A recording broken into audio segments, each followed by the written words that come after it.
Coruscant contains many monumental structures that hold unique stories and artifacts, meetings of galactic affairs, and the most advanced technological resources in the galaxy. But one holds all these qualities and much more, the Jedi Temple. A structure of colossal height and stature, the temple stands over 3,000 feet high and approximately 1,600 feet wide, with 5 glamorous towers, one on each corner of the square base, and the largest, most stunning, stands within the center. From the top of this point watches the meeting place of the Jedi Council, the leaders of the Jedi Order. The temple houses many Jedi Knights and provides a haven for meditation and relief from the stress of keeping the peace throughout the Republic. The temple is also the headquarters for any major battle that the Jedi come involved in. The temple has the capabilities to lay out the entire battlefield from across the galaxy and houses specially designed starfighters and large carrier crafts to launch into battle at a moment's notice. The Jedi Temple is home to the Jedi Order, servants of the Force. Countless books could be written about the Jedi and their connection with the Force. A devotion unlike any other, a sacrifice not many understand. The Force is unseen, unable to be touched or contained, an energy field surrounding all living things, penetrating, sustaining, and binding the galaxy together. A Jedi himself cannot fully describe the connection he has that drives him, protects him, and gives him power unmatchable. This power is what makes the Jedi so dangerous, but it is their relationship with the Force that makes them so great and so loved. This great connection pushes them to bring balance to the galaxy, breaking the conflicts within life. The Force gives them great wisdom and understanding to solve conflicts before violence. It is the longing of all Jedi to protect, defend, but there is an even greater passion and desire for good within this young Jedi, Obi-Wan Kenobi. Obi-Wan is a Padawan learner under Jedi Master Qui-gon Jinn, and has been for many years. Obi-Wan and his master are sent by the Jedi Council all over the galaxy on missions to bring justice and order where it is needed. When the mission is completed, they return to the Jedi Temple and await orders from the Council. During their waits, Obi-Wan spends most of his time in the Jedi Library, the largest library on Coruscant, fascinated by the complexity of the galaxy and its systems. Through all his studies, the mission of the Jedi grew and grew within him, and he was willing to give his all to help bring balance to the Force.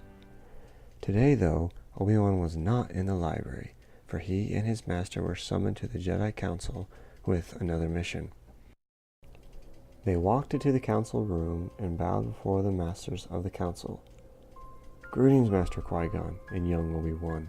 Thank you for responding so quickly to our call," said Master Mace Windu, one of the spokesmen of the council. "We have received a request from Queen Amidala of Naboo for the Jedi supervision regarding diplomatic matters between the planet of Naboo and the Trade Federation." Obi-Wan had remembered Naboo from his studies, a peaceful planet with much vegetation. What intrigued him the most about the planet was the ancient ruins deep within the swamps. He had wanted to explore these ruins to uncover their secrets that could lie there if given the opportunity. "The contract itself is complicated, dealing with the produce of Naboo and the Federation trade rights on it. The Queen claims that the Federation are practicing a full-on blockade of the planet, trying to force their will on the people." The word blockade buzzed through Obi-Wan. A blockade meant that the Federation was using force that the Naboo could not contend with. A blockade meant that no ship could leave or enter the system, causing problems for their own attempt of entering. A blockade meant that the situation had escalated and conflict was at the brink. "Do we know what involvement the Republic Senate has had in the situation?" responded Qui-Gon Jinn. "We have checked the records on the contract and the claims of both parties. There does not seem to be a problem from the reports, and it would appear that the Naboo are just trying everything they can do not to lose their farms. We have your ship prepared for you with the full documented report of the situation." "From the information you have given me, there seems that there is not much my Padawan and I could do. said Qui-Gon Jinn. "Regarding the contract, much there is not for you," spoke up the head Jedi Master Yoda, the most renowned Jedi of them all. "I have sensed a great disturbance in the Force regarding this matter." Both Qui-Gon and Obi-Wan were put back by this. A great disturbance in the Force usually meant great trouble, and no one had had a better understanding of the Force than Master Yoda. "Troubling me for some time, this disturbance has been. Do you believe that the Naboo are in great danger from the Federation?" asked Qui-Gon. "Or do you believe we should expect a greater threat of some kind?" "No, the specifics, I do not. Connected to the Naboo, the disturbance might not be. Nevertheless, mindful of the Force you must be."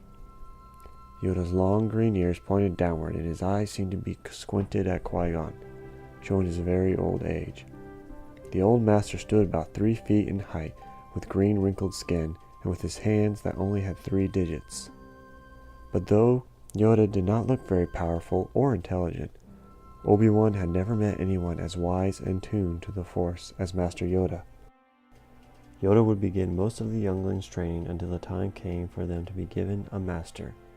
Obi-Wan came into the council at the appropriate age and took initial training from Master Yoda with the other younglings. But Obi-Wan was not assigned a master when the time came. Yet Yoda knew the Force was strong with Obi-Wan, so he continued to train the young Kenobi. This was not the first time Yoda personally trained a Padawan after the youngling status was removed, but it had not happened often. Yoda continued to believe in Obi-Wan even when other council members doubted his ability to become a Jedi Knight. No one had more faith in Obi-Wan than Master Yoda, until Master Qui-Gon Jinn came along. Qui-Gon saw Obi-Wan's determination and devotion in bringing balance to the Force, of serving the greater good at whatever cost. Though Obi-Wan was not the most skilled at the time, Qui-Gon knew that with time and training, Obi-Wan could become a great Jedi Knight. "I understand, Master Yoda. We shall be cautious and mindful of the Force." Qui-Gon did not show any sort of indication that he was nervous about what Yoda said, but kept calm and collective, showing no fear. Yoda said, "May the Force be with you," as he raised his hand, proclaiming a blessing of protection upon Qui-Gon and Obi-Wan. The 2 Jedi bowed before the council and took their leave. As they left the council chamber, Obi-Wan quickly asked his master, "Master, what do you suspect Master Yoda senses? Is he worried that the Federation could gain control of Naboo's protection?" "No, Obi-Wan. Master Yoda is not worried of the expansion of the Federation, but I am not sure what the disturbance is. I do know that Master Yoda was quite disturbed and had been doing much meditation throughout the night." Obi-Wan could sense that Qui-Gon drifted off into deep thought. "Is he worried that there is a trap of some kind for us?" Qui-Gon hesitated before he responded, then looked his Padawan in the eyes and said with a smile, "One must always expect a trap." Obi-Wan smiled back, and the 2 continued forward. Obi-Wan did not know what to expect, and he had trouble trying to think of reasons why there could be a trap. He took in a deep breath and focused his mind back on the Force and their present goal, getting to Naboo.